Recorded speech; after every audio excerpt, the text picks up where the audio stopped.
अस्सलाम वालेकुम अज़ीज़ तालिबात। पिछली वीडियोस में हमने अलीफ़ की मदद से दो हुर्फ़ी अल्फाज बनाना सीखा था। आज की इस वीडियो में हम अलीफ़ की मदद से तीन हुर्फ़ी अल्फाज बनाना सीखेंगे। तो चलिए फिर स्टार्ट करते हैं।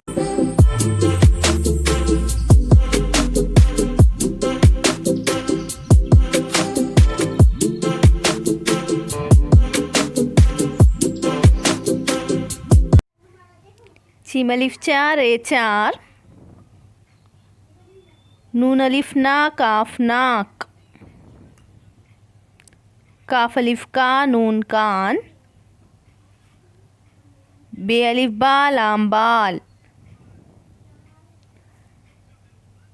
सीन अलिफ सा ते सात, दाल अलिफ दा लाम दाल, काफ अलिफ का रे कार, लाम अलिफ ला लाम लाल,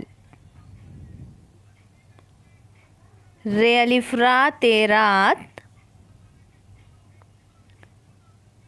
जीम अलिफ जा लाम जाल।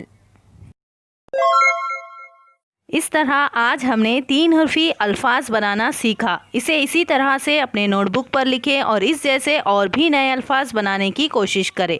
इंशाल्लाह अगली वीडियो में हम इसके आगे का सीखेंगे। शुक्रिया।